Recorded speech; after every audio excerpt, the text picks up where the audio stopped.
Subscribe करिए हमारे channel target UP TET CTET को और बेल आइकन को दबाइए।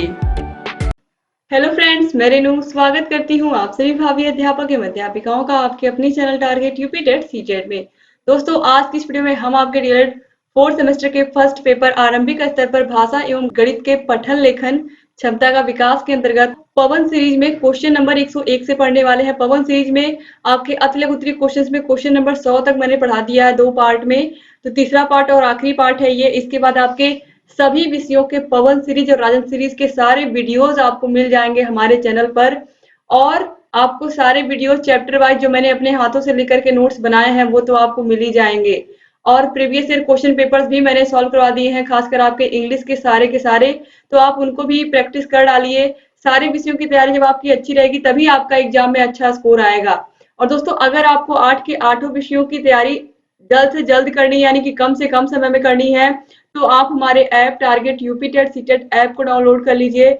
ऐप की लिंक आपको डिस्क्रिप्शन बॉक्स और कमेंट बॉक्स में मिल जाएगी। अगर आप ऐप को डाउनलोड करते हैं तो आपको ऐप को डाउनलोड करने के बाद सारे वीडियोस की पीडीएफ भी मिलेगी, पवन सीरीज की भी पीडीएफ मिलेगी, राजन सीरीज की भी पूरी पीडीएफ मिलेगी, सारे विषयों की। इसके अलावा आप लोगों को हर एक विषय का चैप्टर वाइज टेस्ट भी देने को मिलेगा वहां पे।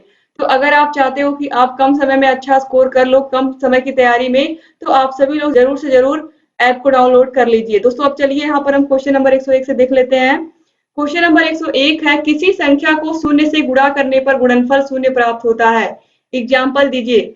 शून्य से गुणा करने पर हमें शून्य ही मिलता है। कोई भी संख्या हो, x गुणे 0, x की जगह पर आप 100 रखिए, 200 रखिए, 500 रखिए, 1000 रखिए, कुछ भी रखिए आप, तो 0 ही होगा, यानी कि 5 गुणे 0 भी 0 ही होगा, या 1000 गुणे 0 भी 1000 गुणे 0 भी क्या होगा, 0 ही होगा। तो 0 से हम जिस भी संख्या में गुणा करते हैं वो उसको क्या बना देता है, 0 बना देता है। आप देखिए कितना आसान सा क्वेश्चन 2017 में भी पूछा, 2019 में भी पूछा है।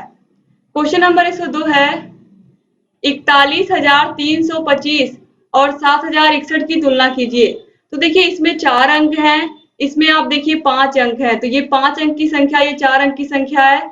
तो आप देख सकते हैं कि ये 41,325 में 5 अंक है और 7,061 में 4 अंक है। तो आप देखिए बड़ी संख्या कौन सी है, वैसे भी 7,061 बड़ा है या 41,325 बड़ा, तो आप आसानी से बता पाएंगे कौन सा बड़ा है, 41,325। क्वेश्चन नंबर 103 है, 12 पेंसिलें हैं, प्रत्येक बच्चे को 2-2 पेंसिलें हमें देनी है, तो कितने बच्चों को पेंसिल मिलेगी। सिंपल सी बात है, हमारे पास 12 पेंसिल है और हमारे पास जितने बच्चे हैं सबको हमने 2-2 पेंसिल बांट दी, सारे बच्चों के पास बराबर 2-2 पेंसिल हो गई। तो कितने बच्चे हैं, तो कितने बच्चे हैं, अगर 12 बच्चे हैं और हर एक बच्चे, अगर 12 पेंसिल है हमारे पास और प्रत्येक बच्चे को हमने 2-2 पेंसिल दे दी, तो कितने बच्चे हैं, 6 बच्चे ही तो हैं, यानी कि 6 बच्चों, हर एक बच्चे के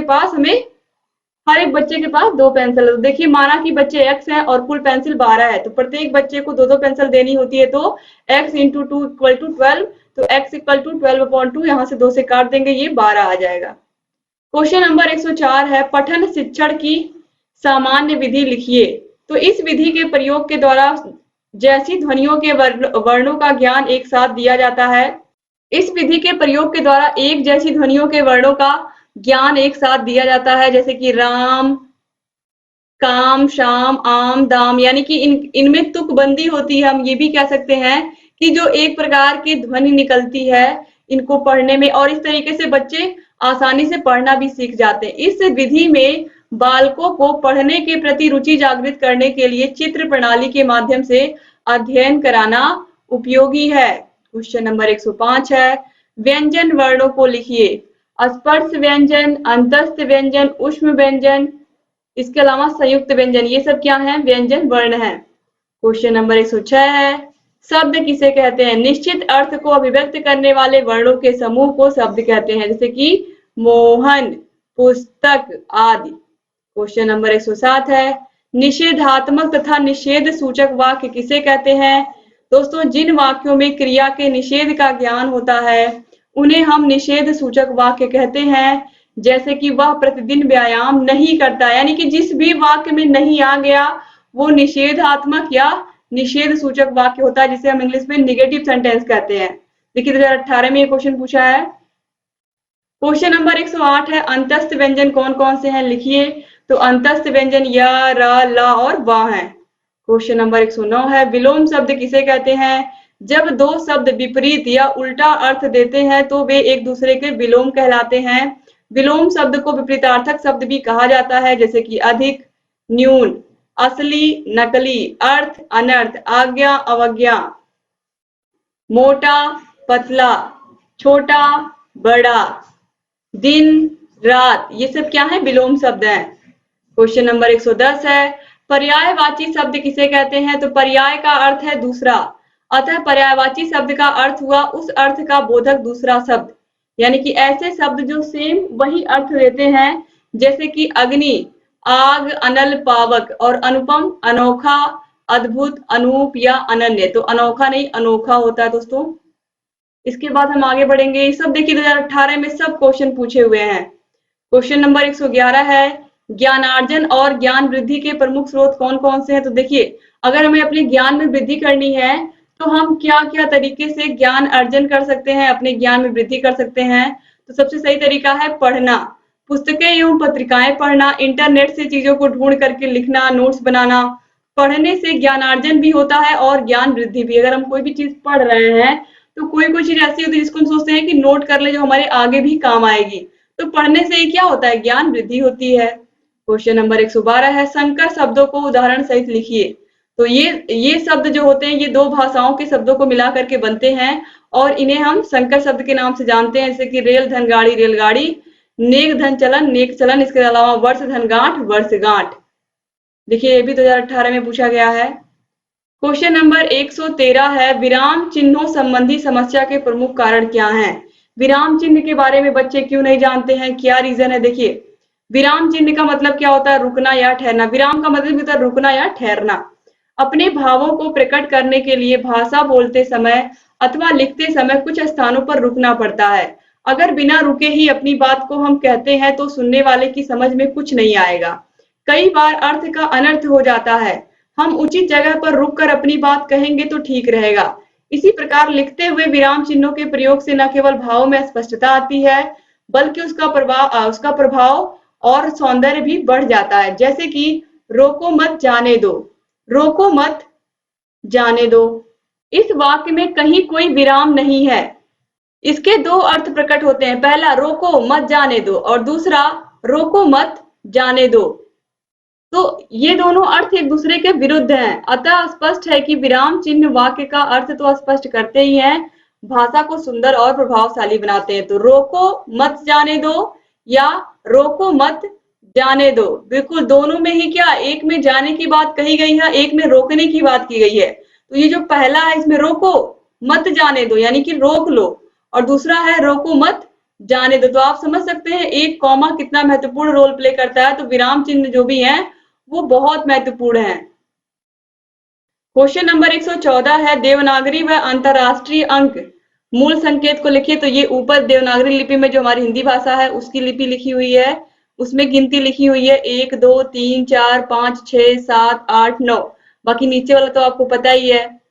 इसके बाद क्वेश्चन नंबर 115 है, आरोही क्रम को उदाहरण सहित लिखिए। तो आरोही मतलब ऊपर, सीढ़ी के ऊपर चढ़ना या ऊपर जाना, नीचे से ऊपर यानी कि छोटी संख्या से बड़ी संख्या की ओर जाना। तो इनको हमें आरोही क्रम में लिखना। तो सबसे छोटी संख्या हम ढूंढेंगे इसमें, देखिए तो सबसे छोटी संख्या हमें यहाँ पर है 8, फिर उसके बाद ढूंढेंगे 8 के बाद देखिए 9 है, 9 के बाद फिर यहाँ पर देखिए 10 है, 10 के बाद फिर यहाँ पर देखिए 11 है, 11 के बाद देखिए 12 है, 12 के बाद फिर यहाँ पर देखिए 13 है, फिर 14 है और फिर 16 है। तो यहाँ पर देखिए इस तरीके से लिखा हुआ है। इसके बाद आगे बढ़ेंगे, क्वेश्चन नंबर 116 है, संख्या 32,541 व 6,170 की तुलना करिए। तो 32,541 हमें क्या करना है, इसमें से घटा देंगे तो अंतर हमें पता चल जाएगा कितने का अंतर है। तो आप देखिए कितने का अंतर है, यहाँ पर 26,371 का अंतर है। इसके बाद क्वेश्चन नंबर 117 है, अवधारणा या संबोध निर्माण हेतु क्या आवश्यक है। अवधारणा या संबोध निर्माण हेतु आवश्यक है कि बालकों की समझ उन्हें ठोस, मूर्त एवं अन्य वस्तुओं के माध्यम से कराएं, क्योंकि ठोस व मूर्त वस्तुओं से कार्य करते समय बच्चों की कई इंद्रियां एक साथ सक्रिय होती हैं। जिससे सीखना आसान हो जाता है। जब बच्चे कोई चीज अपने हाथ में लेकर के उसको छू करके उसको देख करके समझते हैं तो इस तरीके से उनकी सारी इंद्रियां काम करती हैं लगभग, और इससे वह किसी भी अवधारणा को, किसी भी कॉन्सेप्ट को बहुत ही आसानी से समझ लेते हैं। क्वेश्चन नंबर 118 है, 15 अमरूद हैं, प्रत्येक बच्चे को 3-3 अमरूद दिए गए, तो कितने बच्चों को अमरूद मिले? तो दोस्तों 15 अमरूद हैं आपके पास और प्रत्येक बच्चे को 3-3 अमरूद आपने दिए हैं। तो 15 अमरूद है, प्रत्येक बच्चे को आपने 3-3 अमरूद दे दिए, तो आपने कितने बच्चों को अमरूद दिया? 5 बच्चों को अमरूद दिया। 3 से 15 में भाग दे देंगे और कुछ नहीं करना है। क्वेश्चन नंबर 119 है, पठन में रुचि का विकास करने की किन्हीं 2 विधियों का नाम लिखिए। तो अक्षर बोध विधि, कविता विधि, कहानी विधि, ध्वनि साम्य विधि और वर्णोच्चारण विधि। क्वेश्चन नंबर 120 है, लेखन के किन्हीं 2 दोषों के बारे में लिखिए। तो अनुस्वार व अनुनासिक संबंधी दोष, जैसे कि मैंने आप लोगों को पहले बताया कि बहुत सारे बच्चे गांधी इस तरीके से लिखते हैं, बस केवल बिंदी लगा दो, क्योंकि आपको पता है ये क्या है, अनुस्वार है, अनुनासिक ये होता है। तो ये गलतियां बच्चे अक्सर कर देते हैं इस तरीके की। इसके बाद देखिए, मात्रा संबंधी अशुद्धि, वर्णों का लोप, संयुक्त वर्ण संबंधी दोष और सिरोरेखा का अशुद्ध प्रयोग। सिरोरेखा भी सही से बच्चे नहीं खींच पाते हैं, या कहाँ पर छोड़ना थोड़ा सा जगह, इस तरह यहाँ पर आप देखिए संबंधी लिखा हुआ तो धा के बीच में यहाँ पर आप देखिए थोड़ा सा गैप है। क्वेश्चन नंबर 121 है, स्वर किसे कहते हैं? तो स्वर उन ध्वनियों को कहते हैं जो मुख में किसी प्रकार अवरुद्ध हुए बिना उच्चारित होती हैं, या फिर स्वर ध्वनियां स्वतंत्र ध्वनियां होती हैं जिन्हें बोलने के लिए किसी अन्य वर्ण की आवश्यकता नहीं होती है। क्वेश्चन नंबर 122 है, किन्हीं 4 दीर्घ स्वरों के नाम लिखिए। तो दोस्तों जो दीर्घ स्वर होते हैं टोटल होते हैं 7, और जो ह्रस्व होते हैं वो होते हैं 4, और इन्हीं को मिलाकर के टोटल 11 स्वर होते हैं हिंदी में। तो यहाँ पर आप देखिए बड़ा, बड़ी, बड़ा ऊ, ए, ऐ, ओ, औ, ये सब दीर्घ स्वर हैं, और छोटा अ, छोटी ई, छोटा ऊ और री, ये चारों हैं ह्रस्व स्वर। आपके एग्जाम में बार बार ये सब क्वेश्चन पूछे गए हैं, इन सब छोटे छोटे क्वेश्चन को आप जरूर याद रखिए। क्वेश्चन नंबर 123 है, संक्षेप सूचक अथवा लाघव चिन्ह का प्रयोग कहाँ किया जाता है? एक उदाहरण देकर स्पष्ट कीजिए। संक्षेप सूचक अथवा लाघव चिन्ह का प्रयोग शब्दों के संक्षिप्त रूप लिखने के लिए होता है, जैसे कि कृपया पृष्ठ उल्टें। अक्सर आप क्री, प्री, उ, इस तरीके से आप देखोगे लिखा रहता है। अगर आपका कोई भी पेपर होता है या कोई प्रतियोगिता वाली परीक्षा आप देने गए हैं तो कृपया पृष्ठ उल्टे, इस तरीके से ये बिंदु क्या है, ये लाघव चिन्ह का काम करते हैं, और इनका मतलब होता है कि ये संक्षिप्त रूप में लिखे हुए हैं। जैसे कि उत्तर प्रदेश को प्रायः आप इस तरीके से लिखते हो, ठीक है।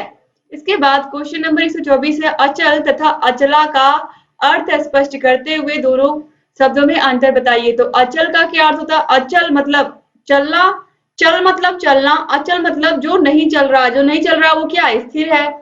अचला मतलब पृथ्वी। क्वेश्चन नंबर 125 है, वर्ण और शब्द में अंतर एक उदाहरण से स्पष्ट कीजिए।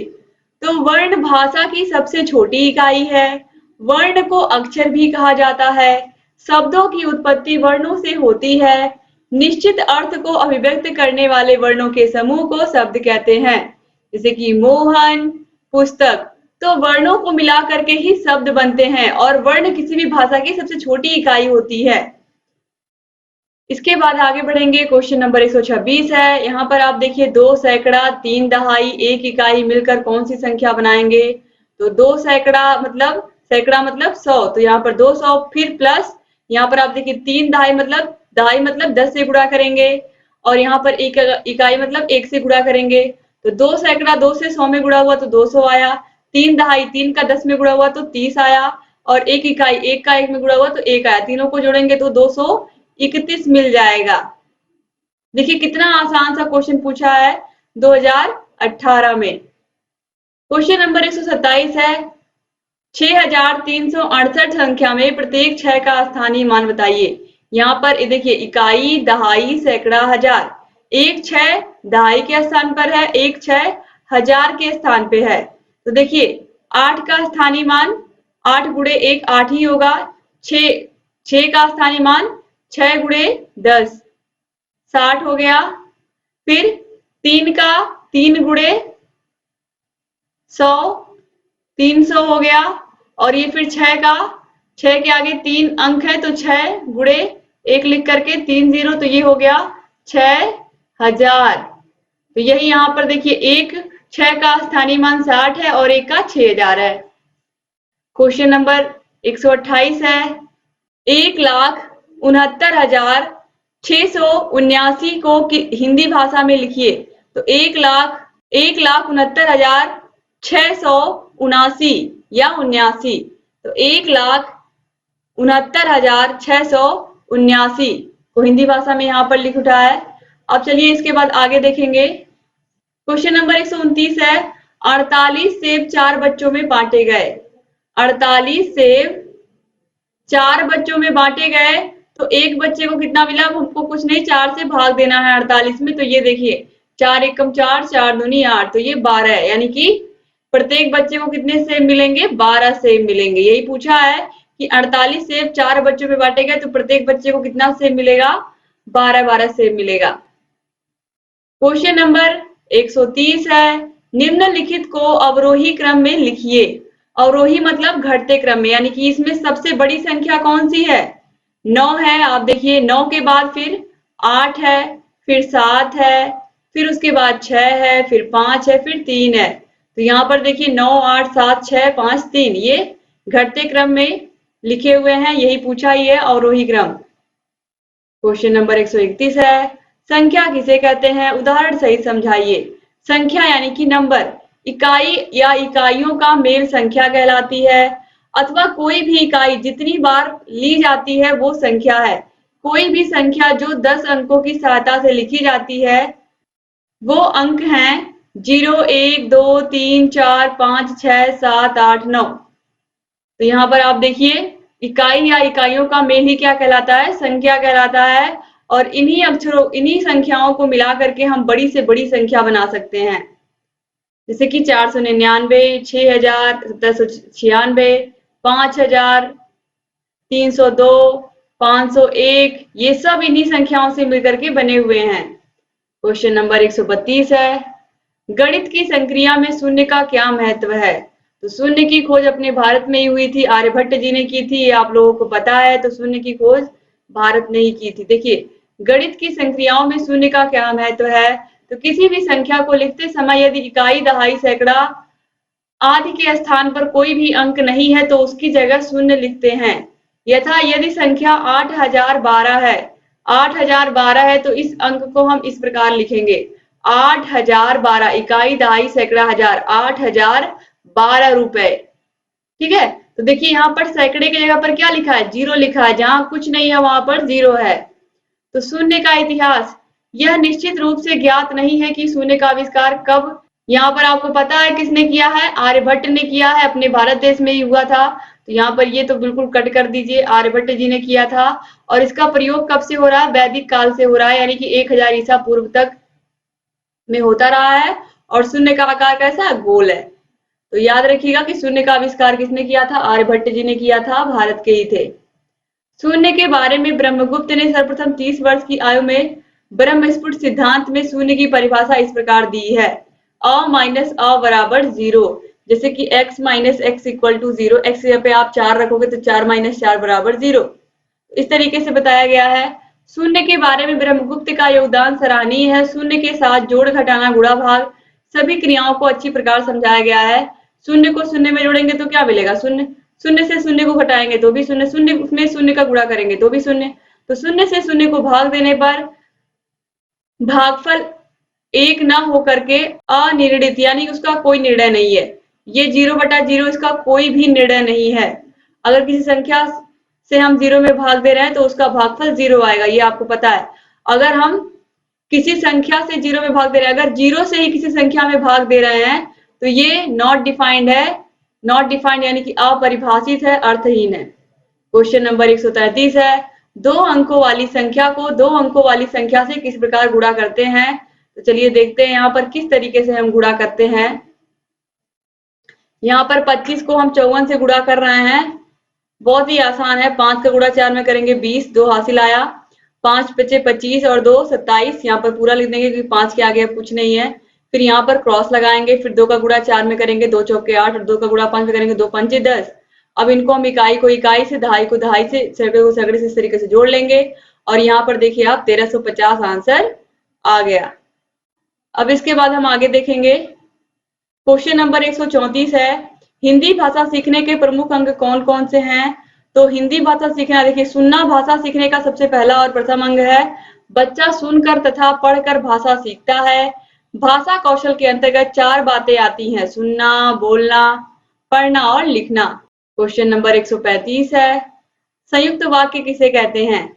जिस वाक्य में 2 स्वतंत्र उपवाक्य किसी समान अधिकरण समुच्चय बोधक द्वारा एक दूसरे से जुड़े हों, वह संयुक्त वाक्य कहलाता है। जैसे कि सोहन पढ़ रहा है और मोहन खेल रहा है। यानी कि इसमें आप देखिए 2 स्वतंत्र वाक्य आपस में जुड़ करके एक वाक्य बनाते हैं, जिसे हम संयुक्त वाक्य कहते हैं।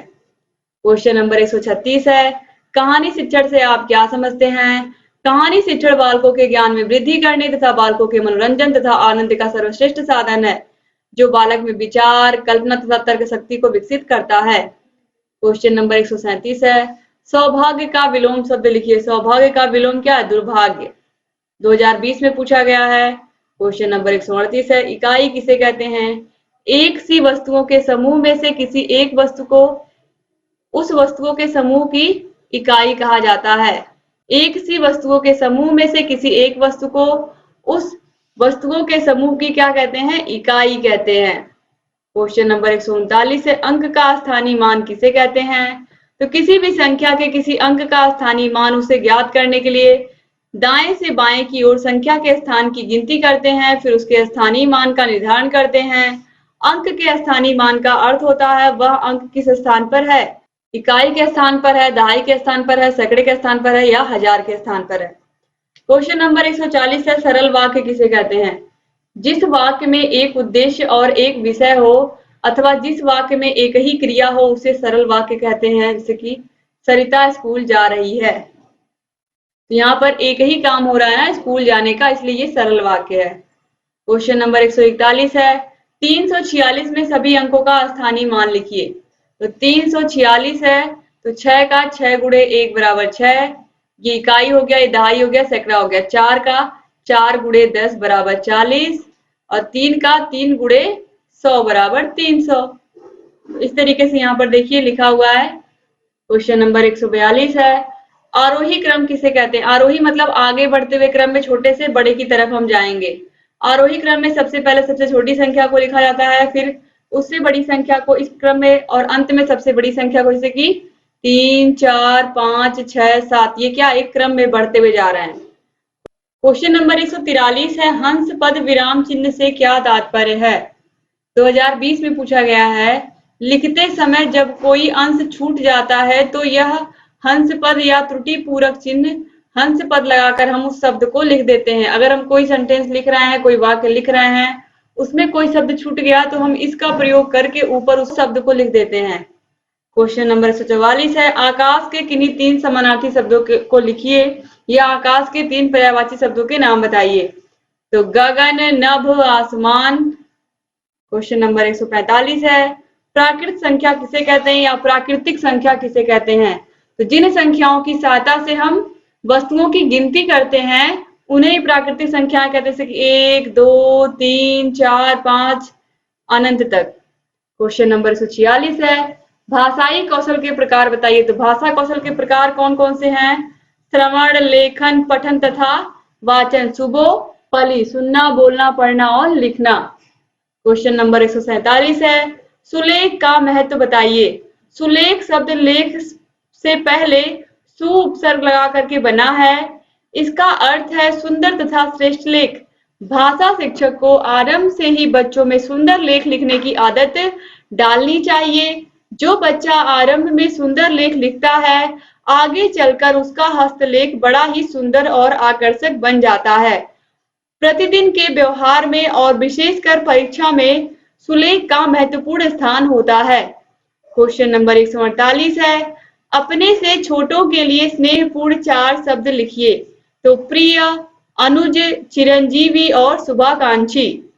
क्वेश्चन नंबर 149 है, अपव्यय या अव्यय को सो उदाहरण स्पष्ट कीजिए। तो अव्यय शब्द यानी कि अव्यय का शाब्दिक अर्थ होता है जो व्यय ना हो। जिन शब्दों के उपयोग से वाक्य में लिंग, वचन, पुरुष, कारक, काल आदि की वजह से कोई परिवर्तन नहीं होता है, उसे अव्यय शब्द कहते हैं। अव्यय शब्द हर स्थिति में अपने मूल रूप में रहते हैं। इन शब्दों को अविकारी शब्द भी कहा जाता है।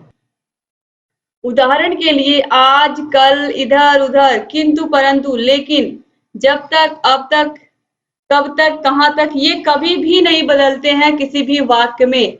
इसीलिए ये सब शब्द क्या हैं? अविकारी शब्द हैं। क्वेश्चन नंबर 150 है, अनुनासिक ध्वनि युक्त 4 शब्द लिखिए। तो यहाँ पर आप देखिए, हंसी, चांद, 5, मुंह आदि। क्वेश्चन नंबर 151 है, संयुक्त स्वर कौन कौन से हैं? तो यहाँ पर आप देखिए संयुक्त स्वर, यहाँ पर आप देखिए ओ है, अव है, ए है, इसके अलावा ए है। ये सब क्या है? तो यहाँ पर आप देखिए जो ए है ये ई और ई से मिलकर के बना होता है। कौन? ए। और जो ऐ होता है यह आ और ए से मिलकर के बना होता है। तो आ और ए से मिलकर के ऐ बनता है। इसके बाद देखिए जो ओ है ये किससे मिलकर के बनता है? जो ओ है ये आ और ऊ से मिलकर के बनता है ओ। आ और छोटा ऊ से। और जो औ है यह आ और ओ से मिलकर के बनता है औ। इसके बाद क्वेश्चन नंबर 152 है, राम ने रावण को मारा वाक्य को कर्मवाच्य में परिवर्तित कीजिए। तो रावण राम के द्वारा मारा गया 2021 में पूछा गया है। क्वेश्चन नंबर 153 है, लिखना सिखाने की पद्धतियां कौन कौन सी हैं? तो मॉन्टेसरी विधि, रूपरेखा अनुकरण विधि, मनोवैज्ञानिक विधि, चित्र विधि, पेस्टोलॉजी की रचनात्मक प्रणाली या जैकाटॉक विधि। क्वेश्चन नंबर 154 है, पठन की क्रिया में आरोह अवरोह का महत्व बताइए। तो पढ़ते समय कहीं हम कम आवाज में बोलते हैं, कहीं कभी तेज कर देते हैं, कभी रुक जाते हैं, कभी फास्ट चलते हैं। तो आरोह अवरोह का क्या महत्व है? तो पठन की क्रिया में जब तक उचित आरोह अवरोह का समावेश होता है तब तक उसमें सार्थकता उत्पन्न नहीं होती है और न ही पाठ्यवस्तु का भाव ग्रहण हो पाता है। पाठ्य वस्तु के भाव के अनुसार उचित आरोह अवरोह का अभाव उसके भाव ग्रहण करने में भ्रम उत्पन्न कर देता है। इसलिए पठन का मूल तत्व आरोह अवरोह है। इसके अवसरों पर छात्रों के द्वारा उचित आरोह अवरोह का ध्यान न रखते हुए पठन किया जाता है। अनेक अवसरों पर छात्रों द्वारा उचित आरोह अवरोह का ध्यान न रखते हुए पठन किया जाता है और ये बहुत गलत है, क्योंकि अगर आप जो पढ़ रहे हो उसका अर्थ ही नहीं समझ रहे हो, भाव ही नहीं समझ रहे हो, कहाँ रुकना है, कहाँ पर चलना है, कहाँ पर ठहर करके पढ़ना है, कहाँ पर तेज आवाज में बोलना है, ये सारी चीजें पता होनी चाहिए। क्वेश्चन नंबर 155 है, अग्नि के 4 पर्यायवाची लिखिए। तो अनल, आग, पावक और दहन। क्वेश्चन नंबर 156 है, घटाने से क्या आशय है? घटाना एक संख्या में दूसरी संख्या को कम करना घटाना कहलाता है। घटाना जोड़ का विलोम या उल्टी प्रक्रिया है। जैसे कि 5 में से 2 घटा दिया हमने तो कितना आ गया? 3 आ गया। क्वेश्चन नंबर 157 है, संबोध निर्माण के चरणों से आप क्या समझते हैं? तो गणित की शिक्षा में संख्या बोध का अर्थ है संख्याओं का अंतः प्रज्ञात्मक समझ या बोध, संख्याओं के बोध में संख्याएं, उनका परिमाण, उनका परस्पर संबंध, छोटा बड़ा आदि तथा उन पर सक्रियता करने से वे कैसे प्रभावित होते हैं आदि सभी चीजें सम्मिलित हैं। क्वेश्चन नंबर 158 है, किसी संख्या के भाजक 9 है, भागफल 7 तथा शेषफल 6 है, तो भाज्य ज्ञात करिए। सूत्र आपको पता है, भाज्य बराबर, तो सूत्र आपको याद है भाजक गुणे भागफल बराबर शेषफल के होता है।